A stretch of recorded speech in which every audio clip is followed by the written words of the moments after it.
Olá! Vamos juntos mergulhar na incrível história de como uma pequena imagem de barro, encontrada no fundo de um rio, se transformou num dos maiores símbolos de fé e esperança do Brasil, tudo por causa dos seus milagres.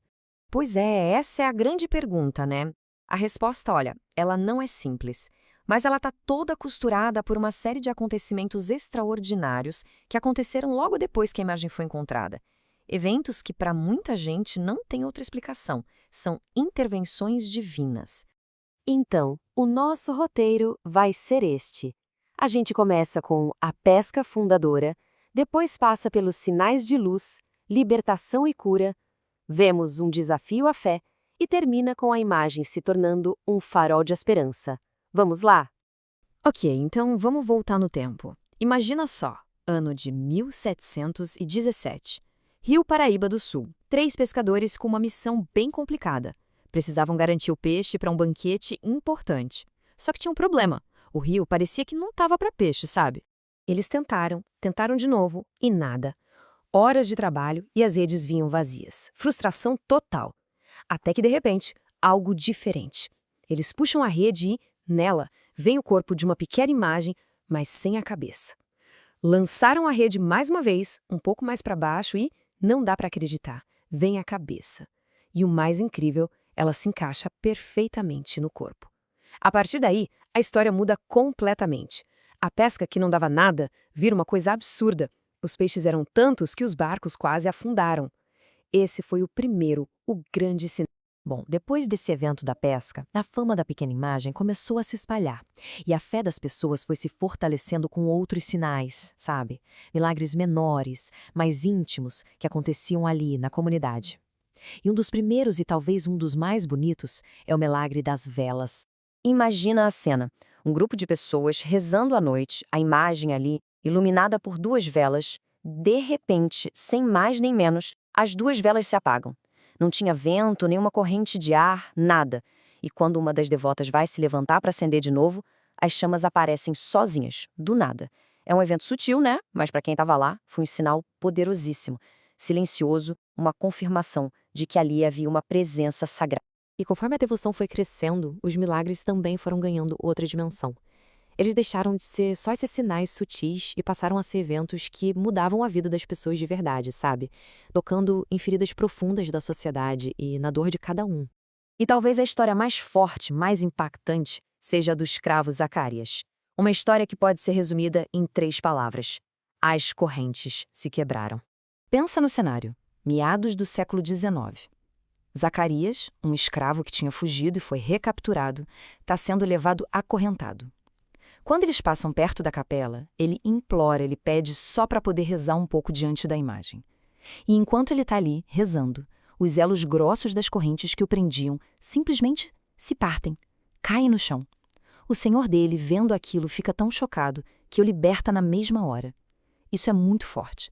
Num Brasil que vivia a tragédia da escravidão, ver correntes se quebrando aos pés da santa era um símbolo de esperança gigantesco. Outro momento de arrepiar. Uma menina, cega de nascença, viaja com a mãe em peregrinação até Aparecida. Ela nunca tinha visto o rosto da mãe, a luz do sol, nada. E quando elas estão chegando perto da igreja, a menina simplesmente recupera a visão. E a primeira coisa que ela diz é isso: "Mãe, como esta igreja é linda!" Imagina a emoção daquele momento. A primeira imagem que ela vê na vida é a casa daquela que, segundo a fé dela, lhe deu a visão. E não para por aí. Além de curar e libertar, a fama da santa cresceu muito por causa de milagres de proteção. São muitas histórias, olha só.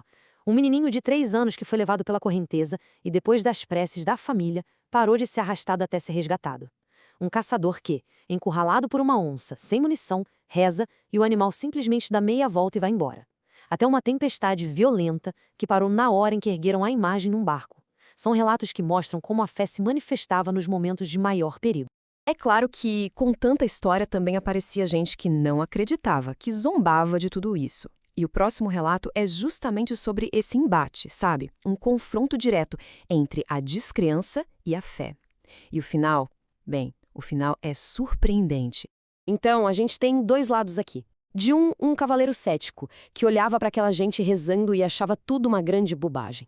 Para provar o ponto dele, ele decide fazer o impensável: profanar a igreja, entrando lá montado no seu cavalo. Do outro lado, os peregrinos, com sua fé simples e profunda, rezando. E aí vem o momento da verdade.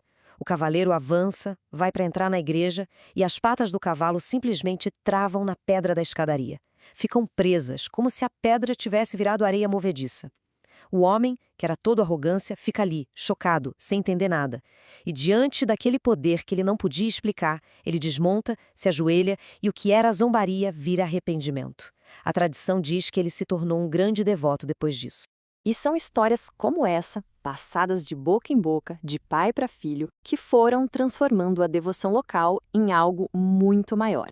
Nossa Senhora Aparecida foi se tornando um verdadeiro símbolo nacional de esperança. Uma fé que unia o povo e que chegou, inclusive, à família real brasileira. Aqui entra em cena a princesa Isabel. Ela, a herdeira do trono do Brasil, tinha um grande desejo: ser mãe. Mas ela enfrentava dificuldades. Então, ela vai até Aparecida e faz uma promessa. O tempo passa e a prece dela é atendida. Ela se torna mãe de 3 filhos. Em gratidão, ela volta e presenteia a imagem com a famosa coroa de ouro e o manto azul que a gente conhece tão bem hoje. Esse gesto foi muito simbólico, porque selou de vez o papel da imagem como um farol de esperança para toda a nação. E essa ideia de farol é a que melhor descreve o papel desses milagres, né? Pensa num farol numa noite de tempestade. Ele é a salvação, a guia. É exatamente assim que esses milagres são vistos. Eles não são só uma prova de uma presença divina, eles são guias. Na escuridão do desespero pessoal, da opressão social ou do perigo físico, cada milagre era um fecho de luz, mostrando um caminho de esperança.